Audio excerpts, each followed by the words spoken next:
એકદમ રસથી ભરેલા અને મોઢામાં મૂકતા જ ઓગળી જાય એવા ગુલાબ જાંબુ કોને ના ભાવે? ભાગ્યે જ કોઈ એવી વ્યક્તિ હશે કે જેને ના પસંદ આવે. તો આજે તમારી સાથે હું માવાના ગુલાબ જાંબુની રેસીપી શેર કરીશ. આ ગુલાબ જાંબુ એટલા સરસ બનશે કે તમે માર્કેટમાંથી લાવવાના ભૂલી જશો. ગુલાબ જાંબુ બનાવતી વખતે તમારા ગુલાબ જાંબુ છૂટા બિલકુલ નહીં પડે. એકદમ પરફેક્ટ એની ચાસણી બનશે અને બહાર કરતાં પણ એકદમ સરસ બનીને તૈયાર થશે. હલો ફ્રેન્ડ્સ, હું છું હેતલ. કિચન ક્રાફ્ટમાં તમારા બધાનું હાર્દિક સ્વાગત છે. તો ચલો આજની મજેદાર રેસીપી બનાવવાનું શરૂ કરીએ.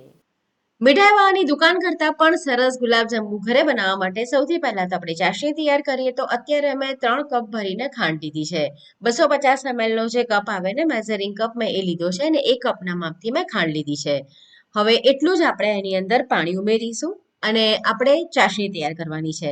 ગુલાબજાંબુની જે ચાસણી હોય ને એ કોઈ તારવાળી નથી કરવાની હોતી. એની અંદર આપણે કોઈ એક તાર બે તાર એવું સ્ટ્રિંગ ચેક નથી કરવાનું. આપણે ફક્ત ચીપચીપી એટલે હાથમાં અડીએ તો આપણને ચીકણી લાગે તેલ જેવી અથવા તો મધ જેવી, તો બસ એ રીતની ચાસણી તૈયાર કરીશું. તો ગેસ ચાલુ કરી ગેસની ફ્લેમ સ્લો રાખવાની છે અને આ રીતે આપણે સતત એને ચલાવતા રહીશું જેથી ખાંડ ઓગળી જાય. અને એકવાર ખાંડ ઓગળી જાય ને પછી ગેસની ફ્લેમને આપણે મીડિયમ ટુ હાઈની વચ્ચે કરવાની છે અને એને ઉકળવા દઈશું. તો લગભગ 2 મિનિટની અંદર આ રીતે ખાંડ ઓગળી જશે અને પછી ગેસની ફ્લેમને આપણે મીડિયમ ટુ હાઈની વચ્ચે રાખીશું અને ચાસણીને થોડી વાર માટે ઉકળવા દઈશું. તો આટલી ચાસણી બનવામાં ટોટલ 7 થી 8 મિનિટ જેટલો સમય લાગ્યો છે મને. તો બસ આ રીતે ચાસણી ઉકળે એની અંદર તમને બબલ્સ આવતા દેખાય એટલે ગેસની ફ્લેમ ફરી સ્લો કરી આપણે ચેક કરવાનું. તો આ રીતની એકદમ ચીપચીપી ચાસણી તૈયાર થઈ ગઈ છે. તો હવે એની અંદર આપણે 1 ટીસ્પૂન ઇલાયચી પાવડર અને થોડું કેસર રાખીશું કલર માટે.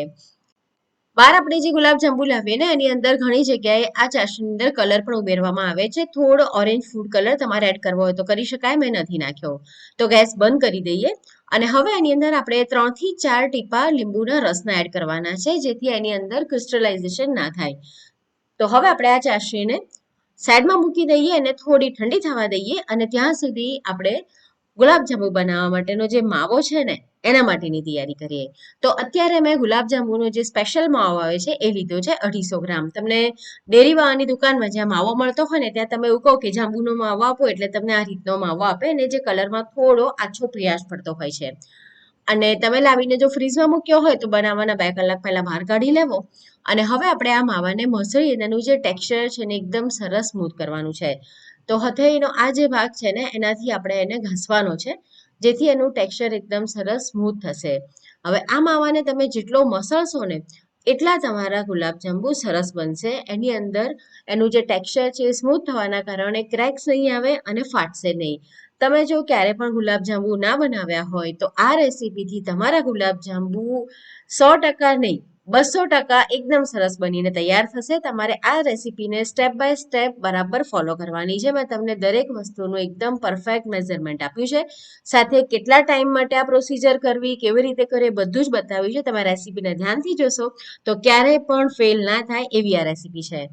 તો આ પ્રમાણે આપણે આ માવાને લગભગ 10 થી 12 મિનિટ માટે મસળવાનો છે. તો થોડો થોડો માવો લેવાનો અને એને મસળવાનો. તો આ સ્ટેપ હું તમને એટલા માટે આટલા ધ્યાનથી કહી રહી છું કારણ કે મેક્સિમમ ભૂલ અહીંયા જ થાય છે કે લોકો માવાને બરાબર મસાળતા નથી અને એની અંદર જ તરત મેદો મિક્સ કરીને ગુલાબજાંબુ તળવા મૂકી દે છે અને પછી એ ગુલાબજાંબુ ફાટે છે. તો આ રીતનો આપણે મસાળવાનો છે. તમે જોઈ શકો છો આપણે જે મસળીને રાખ્યો એ અને બાકીનો એ બંનેના ટેક્સચરમાં તમને ફરક દેખાઈ રહ્યો છે. તો આ રીતનું આપણે સ્મૂધ એનું ટેક્સચર કરી લેવાનું છે. મેં 250 ગ્રામ ગુલાબજાંબુનો માવો લીધો તો એના માટેનું આ બધું જ પરફેક્ટ મેઝરમેન્ટ છે. અને આટલી ક્વોન્ટિટીમાંથી મેં જે સાઇઝ બનાવી છે ને, જે મીડિયમ સાઇઝ જે માર્કેટમાં આપણને મળે છે મીઠાઈવાળાની દુકાને, એવા લગભગ 35 થી 37 નંગ ગુલાબજાંબુ બનીને તૈયાર થાય છે. તો આ પ્રમાણે લગભગ 10 થી 12 મિનિટ માવાને મસળી લીધા પછી એનું ટેક્સચર આ રીતનું એકદમ સરસ થઈ ગયું છે. હવે આ રીતનું ટેક્સચર થાય પછી આપણે એની અંદર ઉમેરવાનું છે પનીર. તો અત્યારે હું ઘરે બનાવેલું પનીર ઉમેરું છું. તમે જેટલો માવો લીધો હોય એનું 5મા ભાગનું પનીર, એટલે અત્યારે મેં 250 ગ્રામ માવો લીધો છે તો 50 ગ્રામ પનીર એની અંદર હું ઉમેરીશ. તમે માર્કેટવાળું તૈયાર પણ લઈ શકો. પનીરને પણ આપણે હાથેથી આ રીતે થોડું સ્મૂથ કરી લેવાનું. પનીરને બહુ નહીં મસળવાનું. પનીરને જો વધારે મસળીએ ને તો એનાથી એના જે ફેટ કન્ટેન્ટ હોય ને એની અંદર જે ફેટનો ભાગ હોય એ રિલીઝ થાય, તો એને બહુ વધારે નહીં મસળવાનું. મસળવાનું અને ત્યાર પછી આપણે માવા સાથે એને મિક્સ કરી લેવાનું. તો માવો એકવાર બરાબર સરસ થઈ જાય ને પછી પનીર નાખવાનું અને પનીર ઉમેર્યા પછી બહુ વધારે એને મસળવાનું નહીં. તો આ પ્રમાણે બંનેને આપણે બરાબર ભેગા કરી લઈએ. હવે આવે છે એક ખાસ વાત કે એની અંદર મેંદો કેટલા પ્રમાણમાં એડ કરવો. તો અત્યારે મેં અડધો કપ મેંદો લીધો છે, બધો જ નહીં ઉમેરીએ, અડધા જેટલો મેં રાખી મૂક્યો છે. લગભગ મેં 1/4 કપ જેટલો જ મેંદો ઉમેર્યો છે. જરૂર લાગશે તો ઉમેરીશું. તો મેંદો એકવાર જો તમે પહેલાથી વધારે નાખી દો ને તો પછી એનો જે ટેસ્ટ છે ને માવાનો એ ના આવે. એટલે જેમ બને એમ બાઇન્ડિંગ માટે જ ફક્ત મેંદો ઉમેરવાનો. અને અત્યારે મેં એની અંદર 3 થી 4 ડ્રોપ ગુલાબજળના એડ કર્યા છે. તમે રોઝ એસેન્સ પણ નાખી શકો અને ટોટલી ઓપ્શનલ છે. ના નાખવું હોય તો સ્કીપ કરાય. અને ગુલાબજાંબુ આપણે એકદમ સરસ ફૂલ એના માટે અત્યારે મેં અહીંયા આગળ 1/4 ટીસ્પૂન જે બેકિંગ પાવડર આવે છે ને એ લીધો છે. બેકિંગ સોડા, ખાવાનો સોડા નથી લેવાનો, બેકિંગ પાવડર લેવાનો છે. તો એને પણ આપણે આની સાથે મિક્સ કરીશું બરાબર. જો તમારો બેકિંગ પાવડર પણ વધારે થઈ જાય ને તો ગુલાબજાંબુ ફાટી જાય છે. ગુલાબજાંબુ ઘરે બનાવવા એમ ખૂબ સરળ છે. ફક્ત આ 3-4 જે વાતો છે ને મેઇન એ ધ્યાન રાખી લો તો ક્યારેય તમારા ગુલાબજાંબુ બગડે નહીં. માર્કેટ કરતાં એકદમ સરસ બને અને એનાથી કિંમતમાં ઘણા ઘણા સસ્તા ઘરે બને. તો બસ આ રીતે મિક્સ થઈ જાય પછી આપણે શું કરીશું, ગુલાબજાંબુ વાળવા માટે થોડો પોષણ લઈશું અને એની અંદર પાણીના 3 થી 4 ડ્રોપ નાખીશું અને એને મસળીશું. આ રીતે તમે પાણી એની અંદર એડ કરો ને એટલે બિલકુલ મેદાનું જે બાઇન્ડિંગ છે એને એટલું સરસ આવે કે તમારા ગુલાબજાંબુ ક્યારે પણ ના ફાટે અને એના કારણે એકદમ સરસ એનું સ્મૂથ ટેક્સચર પણ થઈ જાય. તો 3 થી 4 ડ્રોપ, બહુ વધારે નથી નાખવાના. તો આ પ્રમાણે બરાબર મિક્સ થઈ જાય પછી નાના નાના એના ગોળા વાળીશું, કારણ કે આપણે એને તળીશું ને એટલે થોડા ફૂલશે અને ચાસણીમાં જશે ને એટલે ચાસણી પીસે એટલે પાછા ફૂલશે. તો અત્યારે મેં એને નાની સાઈઝમાં જ બનાવ્યા છે. તમે તમારી જે પણ તમારી ગમતી સાઈઝ હોય નાની મોટી એ પ્રમાણે બનાવી શકો. હજુ આનાથી નાના મિની ગુલાબજાંબુ પણ બનાવી શકાય છે. તો આ રીતે બિલકુલ ક્રેક્સ ના રહે એ રીતે આપણે એનો ગોળો વાળીને તૈયાર કરવાનો છે અને બધા જ આ રીતે ગુલાબજાંબુ તૈયાર કરી લઈએ ને પછી એને પ્લેટમાં જ મૂકતા જવાનું છે આ રીતે, અને એને ભીનું કપડું ઢાંકી રાખવાનું જેથી એ સુકાય નહીં. જો સુકાઈ જાય ને તો પણ આપણા ગુલાબજાંબુ જ્યારે તળીએ ને તો ફાટી જાય.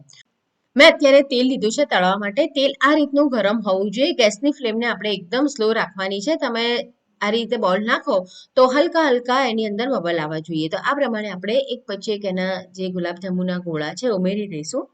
હવે ગુલાબજાંબુ જ્યારે તમે તળવા માટે મૂકો ને તો તેલ એની અંદર પ્રોપર હોવું જોઈએ. નહીંતર શું થશે, નીચે જઈને ચોંટશે ને જો વધારે ગરમ હશે ને કડાઈ તો પણ નીચે ચોંટશે. હવે આ રીતે મૂકો ને એટલે એક એની જાતે ઉપર આવી જાય પછી ચમચીની મદદથી આપણે તેલને ફરાવવાનું છે. તમે જોઈ શકો છો કે હું તેલને આ રીતે ચમચીથી ફરાઈ રહી છું એટલે ગુલાબજાંબુ એની જાતે જ એની જગ્યાએથી ફરતા પણ જશે અને ઉપર પણ આવતા જશે. જો ગુલાબજાંબુને તમે ચમચી લગાડી દો ને તો ગુલાબજાંબુ ફાટી શકે, કારણ કે એનું ઉપરનું જે લેયર છે બરાબર તળાયું ના હોય. તો આ પ્રમાણે જ્યાં સુધી તળાય નહીં ને ત્યાં સુધી ચમચીથી જ તમારે તેલને આ રીતે હલાવતા જવાનું એટલે ગુલાબજાંબુની જગ્યા બદલાતી જશે. તમે જોઈ શકો છો સ્ટેપ બાય સ્ટેપ મેં તમારી સાથે શેર કર્યું છે કે ધીમે ધીમે એનો કલર ચેન્જ થઈ જાય છે.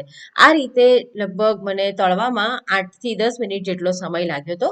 તો ગુલાબજાંબુનો કલર એકદમ સરસ આવી ગયો છે. તમે જોઈ શકો છો બધી જ બાજુથી એકદમ સરસ પણ છે.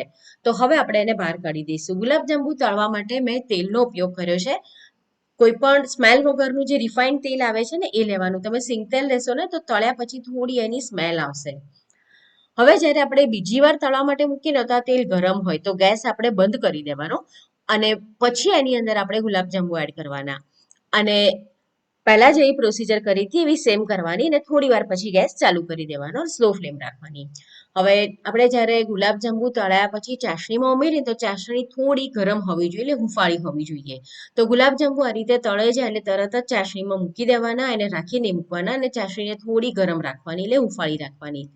આ રીતે સ્પેચ્યુલાથી એને થોડું પ્રેસ કરી દેવાનું. થોડી જ વારમાં ગુલાબજાંબુ પોતાની અંદર ચાસણી એબ્ઝોર્બ કરવા માંડશે અને સરસ ફૂલશે. તો લગભગ 5 થી 6 કલાક માટે એને રહેવા દેવાના અથવા તમે ઓવરનાઇટ રાખી શકો જેથી ચાસણી એકદમ સરસ રીતે એબ્ઝોર્બ થઈ જાય. મેં અત્યારે થોડું ગુલાબજળ એની અંદર એડ કર્યું છે, 5 થી 6 ડ્રોપ જેટલું. તો હવે આપણે એને 5 થી 6 કલાક માટે રહેવા દઈશું.